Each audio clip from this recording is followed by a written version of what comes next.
സയ്യിദുനാ അബൂബക്കറിൻ സിദ്ദീഖ്.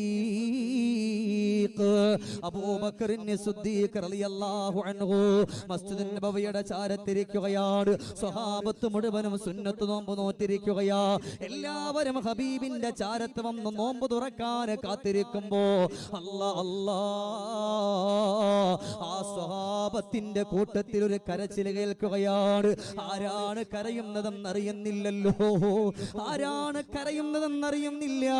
അവിടെ നരിയാര് തങ്ങളെ വിളിച്ച് അബൂബക്കർ തങ്ങള് ചോദിക്കുന്നു, അലിയേ ആരാണ് കരയുന്നതെന്ന് പറയുവോ? ഉടൻ തന്നെ അലിയാര് പറഞ്ഞു, അബൂബക്കറെ ഒരു ചെറുപ്പക്കാരനാ, അവനെ വന്ന് വിളിച്ചിട്ട് വരുവോ? അലിയാർ തങ്ങൾ ആ ചെറുപ്പക്കാരനെ വിളിച്ചു കൊണ്ടുവരികയാണ്. അല്ലാഹുവേ, പ്രിയപ്പെട്ട അബൂബക്കർ തങ്ങളുടെ മുമ്പിൽ കൊണ്ടുവരുമ്പോ അബൂബക്കർ സിദ്ദീഖ് റളിയല്ലാഹു അൻഹു ചോദിക്കുകയാ, അല്ല സഹോദരാ, എല്ലാവരും നല്ലതുപോലെ കളിച്ചുകൊണ്ടിരിക്കുമ്പോ, ചിരിച്ചുകൊണ്ടിരിക്കുമ്പോ, ദുആ ചെയ്തുകൊണ്ടിരിക്കുമ്പോ നിങ്ങൾ മാത്രം എന്തേ കരയുന്നത്? ഉടൻ തന്നെ ചെറുപ്പക്കാരൻ പറഞ്ഞ, അബൂബക്കർ തങ്ങളെ, എന്റെ ബാപ്പാന്റെ 2 കാലുകൾ തളർന്നതാ. എന്റെ ബാപ്പ എന്റെ വീട്ടിന്റെ ഉള്ളിലാണ്, എന്റെ ബാപ്പച്ചി എന്റെ വീട്ടിന്റെ ഉള്ളിലാ. ഞാൻ അവിടെ നിന്ന് കടന്നു വരുമ്പോ ബാപ്പ പറഞ്ഞു, മോനെ, അല്ലാഹുവിന്റെ ഹബീബിന്റെ പവിത്രമായ മസ്ജിദുൻ നബവിയുടെ ചാരത്ത് പോയി ഈ ബാപ്പക്ക് നോമ്പ് തുറക്കാൻ, നോമ്പ് മുറിക്കാൻ ആഗ്രഹമുണ്ട്. പക്ഷേ അതിന് ബാപ്പാന്റെ കാലുകൾ തളർന്നില്ലേ എന്നെന്റെ ബാപ്പ അവിടെ നിന്ന് കരഞ്ഞുകൊണ്ട് പറയുമ്പോ, നോമ്പ് തുറക്കാൻ സമയമായി വരുമ്പോ മനസ്സ് പിടയുന്നല്ലോ തങ്ങളെ. അബൂബക്കർ സിദ്ദീഖ് റളിയല്ലാഹു അൻഹു ആ ചെറുപ്പക്കാരന്റെ കൈ പിടിക്കുകയാ. എഴുന്നേക്ക് മോനെ, കടന്നു പൊക്കോ, നിന്റെ ബാപ്പിച്ചാന നീ ഒന്ന് കൊണ്ടുവരുകോ. കാല് തളർന്നാലെന്താ, കൈ തളർന്നാലെന്താ, നിന്റെ ബാപ്പാൻ എടുത്തു കൊണ്ടുവരാൻ പറയുമ്പോ ആനന്ദത്തിന്റെ കണ്ണുനീരൊഴിച്ചുകൊണ്ട് കടന്നു പോവുകയോ.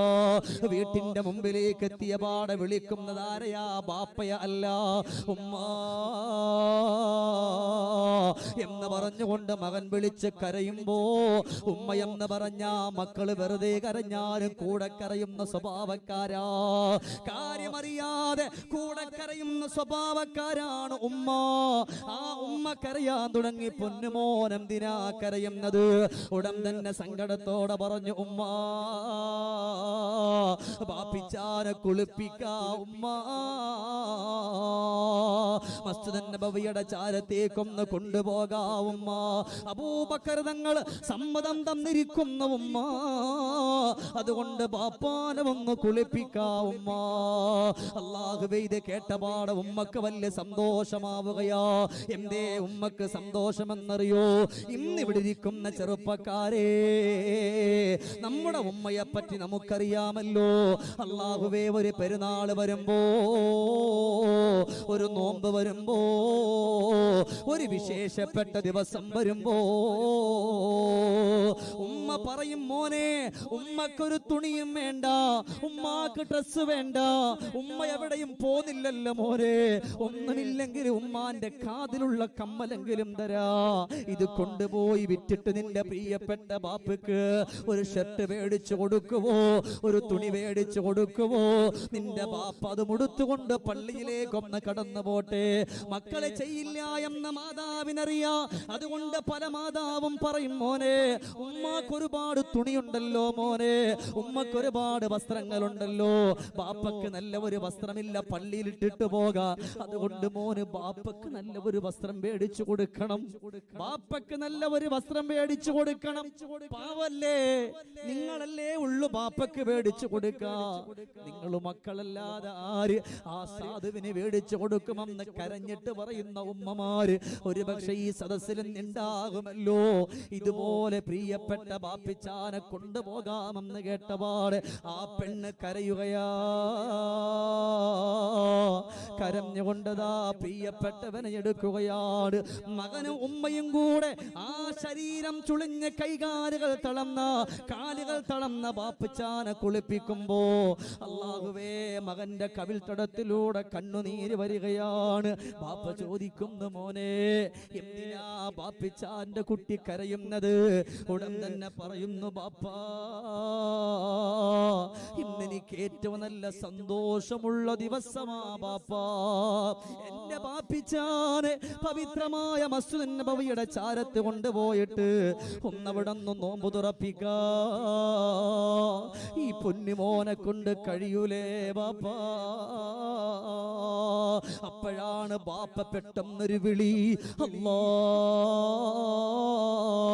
എന്ന് പറഞ്ഞുകൊണ്ട് വിളിക്കുമ്പോ നോക്കുമ്പോൾ ബാപ്പാന്റെ വലത് കയ്യിന്റെ ഭാഗത്ത് ചെറിയൊരു മുറിവുണ്ടായിരുന്നു. ആ മുറിവിലൂടെ മകനങ്ങ് തേച്ചിറക്കുമ്പോ വേദന കൊണ്ട് ബാപ്പ നിലവിളിക്കുമ്പോ രണ്ട് കൈകൾ ഇങ്ങനെ തലയിലേക്ക് വെച്ചിട്ട് ആ ചെറുപ്പക്കാരൻ പറഞ്ഞു, യാ വൈലത്താ വയാ ഹസ്റത്താ, എന്റെ നാശമേ, എന്റെ ബാപ്പാന്റെ പുറത്തൊരു കൊതുക് പോലും കടിക്കുന്ന ഇഷ്ടമില്ലാത്ത എനിക്ക് ഈ മകൻ തന്നെ ബാപ്പാന്റെ ശരീരം മുറിച്ചോ, മുറിവുണ്ടാക്കിയോ എന്ന് പറഞ്ഞ് സങ്കടത്തോടെ കരയുകയാ. ബാപ്പാന്റെ ശരീരത്തിലൂടെ ഒഴുകി വരുന്ന ചോര തുടച്ചു കൊടുത്തിട്ട് പറയാ, ബാപ്പാ അറിഞ്ഞുകൊണ്ടല്ല ബാപ്പാ, പടച്ചവനെ. ബാപ്പാനെ കെട്ടിപ്പിടിച്ച് മുത്തം കൊടുക്കുകയാണ്. ബാപ്പയും മകനും കരഞ്ഞു, ബാപ്പയും മകനും കരഞ്ഞു. ഇത് കണ്ട് ഉമ്മയും കരഞ്ഞു. മൂന്ന് പേരും ഒരുപോലെ കരയുകയാ. അവസാനം സ്വഹാബത്ത് നോക്കിയിരിക്കുന്ന ചെറുപ്പക്കാരനെയും ബാപ്പയാട് അതാ കടന്നു വരുന്നു. പ്രിയപ്പെട്ട ബാപ്പിച്ചാനെ ചുമന്നുകൊണ്ട് അല്ലാ പ്രസവിച്ചു വീഴുന്ന കൊച്ചു കുഞ്ഞിനെ എടുത്തുകൊണ്ട് വരുന്നത് പോലെ ആ മകനവിടന്ന് ബാപ്പാനെ ചുമന്നുകൊണ്ട് വരികയാ. മസ്ജിദ് നബവിയുടെ ചാരത്ത് കൊണ്ടുവന്ന് കിടത്തുകയാ. അല്ലാഹുവേ, ബാപ്പിച്ചാന്റെ തലയെടുത്ത് മടിത്തട്ടിൽ വെക്കുകയാണ്. അല്ലാഹു അക്ബർ, അല്ലാഹു അക്ബർ. പവിത്രമായ ബാങ്കിന്റെ ധ്വനിയൊന്ന് മുഴങ്ങി കേൾക്കുമ്പോ അല്ലാഹുവേ, ബാപ്പാന്റെ വായിലേക്ക് ബിസ്മില്ലാ ബിസ്മില്ലാ എന്ന് പറഞ്ഞിട്ട് ഈത്തപ്പഴം എടുത്ത് വെച്ചു കൊടുക്കുമ്പോ അത് കഴിക്കുമ്പോഴാണ് പ്രിയപ്പെട്ട പിതാവിന്റെ കവിൾത്തടങ്ങളിലൂടെ കണ്ണുനീര് ഒഴുകി വരുമ്പോ മകനവിടന്ന് ചോദിക്കുന്നു, ബാപ്പാ ഈ മകൻ ബാപ്പയ്ക്ക് ഇഷ്ടപ്പെടാത്ത വല്ലതും ചെയ്തോ ബാപ്പാ? ഉടൻ തന്നെ പറഞ്ഞു, വല്ലാഹിലാ, ഞാൻ ഭാഗ്യവാനാണ് മോനെ, ഞാൻ ഭാഗ്യവാനാണടാ. എത്രയോ ബാപ്പമാര് കാല് തളർന്ന് കൈ തളർന്നിട്ട് വീട്ടിന്റെ ഉള്ളിൽ കിടക്കുമ്പോഴും അവരെന്ന് അല്ലാ ഒരു നേരത്തെ ഭക്ഷണത്തിന് വേണ്ടി കരയുമ്പോഴും എല്ലാ ദിവസവും പാതിരാത്രി എന്റെ പൊന്നുമോനന്റെ ചാരവന്ന് എനിക്ക് ഭക്ഷണം തന്നിട്ടല്ലാതെ കിടന്നുറങ്ങൂലല്ലോ, എനിക്ക് വെള്ളം തന്നിട്ടല്ലാതെ കിടന്നുറങ്ങൂലല്ലോ. അതുകൊണ്ട് മോനെ, അല്ലാഹു നിനക്ക് സ്വർഗം തരട്ടെ. പടച്ചവനെ ആമീൻ എന്ന് പറഞ്ഞ് ഒഴുകി വരുന്ന കണ്ണുനീർ തുടച്ചു. പ്രിയപ്പെട്ട ബാപ്പാനെ തോളത്തേക്ക് ഇട്ടുകൊണ്ട് വീട്ടിലേക്കൊന്ന് കൊണ്ടുപോവുകയാണ്. കൊണ്ടുപോയ പാടെ പ്രിയപ്പെട്ടവളെ വിളിക്കുന്നതാരാ? ഈ ചെറുപ്പക്കാരന്റെ ബാപ്പ വിളിച്ചിട്ട് പറയുന്നു, പെണ്ണേ, അല്ലാഹു നമുക്ക് തന്നത് സന്തോഷത്തിന്റെ മകനാ. അല്ലാഹു നമുക്ക് തന്നത് എന്റെ കയ്യാ. എന്റെ കാല് തളർന്നാലെന്താ പെണ്ണേ, എന്റെ കാലെന്റെ മകനാ. എന്റെ കൈ വേദനിച്ചാലെന്താ, എന്റെ കൈ എന്റെ മകനാ. എന്റെ ആരോഗ്യം പോയാലെന്താ, എന്റെ ആരോഗ്യം എന്റെ മകനാ. സഹോദരങ്ങളെ, എല്ലാ ദിവസവും പ്രിയപ്പെട്ട ബാപ്പാനെ അവിടെ എടുക്കുകയാണ് മകൻ. സൂര്യന്റെ വെളിച്ചത്തേക്ക് ബാപ്പിച്ചാനെ കൊണ്ടിരുത്തുകയാ. ബാപ്പയെ കൊണ്ടിരുത്തിയിട്ട് അവിടെ നിന്ന് കരയും. കരഞ്ഞിട്ട് ദുആ ചെയ്യും, അല്ലാഹുവേ എന്റെ ബാപ്പക്ക് നടക്കാൻ കഴിയില്ല, എന്റെ ബാപ്പക്ക് നടക്കാൻ കഴിയില്ലല്ലോ റബ്ബേ. അതുകൊണ്ട് പടച്ചോനെ എന്റെ ബാപ്പയുടെ കയ്യും കാലും ഞാനാണ്, എന്ത് വേണമെങ്കിൽ എന്നെ വിളിക്കുന്ന എന്റെ പിതാവാ. കാല് തളർന്നാലെന്താ റബ്ബേ, എന്റെ പ്രിയപ്പെട്ട പിതാവിനെ എനിക്കൊന്ന് കാണാൻ. അല്ലാഹുവേ വർഷങ്ങളോളം എനിക്ക് എന്റെ ബാപ്പയെ ഒന്ന് കാണാ. എന്റെ ബാപ്പ എന്റെ വീട്ടിന്റെ ഉള്ളിൽ നീ തരണേ അല്ലാ. എന്റെ ബാപ്പിച്ചാനെ പെട്ടെന്ന് വിളിക്കല്ലേ അല്ലാ എന്ന് പറഞ്ഞുകൊണ്ട് മകൻ അങ്ങനെ കരയുമായിരുന്നു. അല്ലാഹുവേ പിറ്റേ ദിവസം പള്ളിയിലേക്ക് ഈ സ്വഹാബി കടന്നു വരുമ്പോ അവിടന്നതാ പ്രിയപ്പെട്ട ഒരുപാട് സ്വഹാബത്ത് കടന്നു വരുന്നുണ്ട്. ആ കടന്നു വരുന്ന സ്വഹാബത്തിന്റെ അടുക്കൽ അവരവരുടെ ബാപ്പമാരുണ്ട്. ചില ബാപ്പമാര് തോളത്തേക്കതാ, ചില ചെറുപ്പക്കാര് തോളത്ത് ബാപ്പ ഇട്ടിട്ടുണ്ട്. ചില സ്വഹാബിമാര് ബാപ്പയുടെ കൈ പിടിച്ചിട്ടുണ്ട്. ചില സ്വഹാബിമാര് ബാപ്പാനെ വലിയൊരു കൂടയുണ്ടാക്കിയിട്ട് അതിന്റെ അകത്ത് ബാപ്പാൻ ഇട്ടുകൊണ്ട് കടന്നു വരികയാ.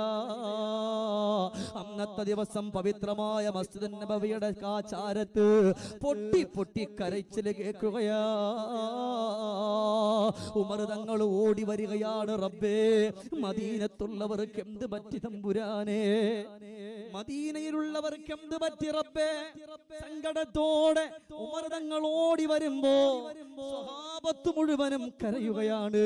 ചോദിച്ചു, സഹാബ എന്ത് പറ്റി നിങ്ങൾ ഇങ്ങനെ കരയുന്നത്? ഉടൻ തന്നെ സ്വഹാബത്തിന്റെ കരച്ചില് കൂടുകയാണ്.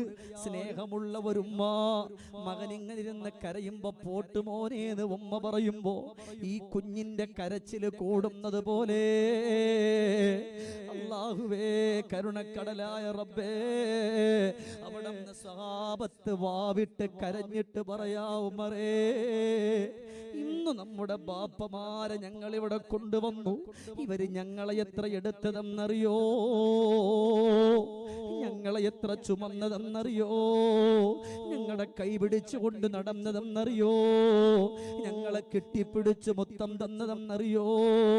ഞങ്ങൾ നമ്മുടെ വീട്ടിന്റെ ഉള്ളിൽ അവരുടെ കൈകാലുകളെ തളർന്നത് കൊണ്ട് കിടത്തിയതാ.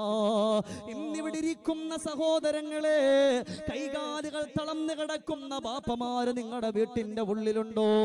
നടക്കാൻ കഴിയാതെ വടിയടിച്ച് നടക്കുന്ന ബാപ്പയുണ്ടോ? നിങ്ങൾ എന്ത് ചെയ്യണമെന്നറിയോ? അവരുടെ അരികത്തേക്കൊന്ന് കടന്നു പോകണം, അവരുടെ കൈയൊന്ന് പിടിക്കണം. ബാപ്പാ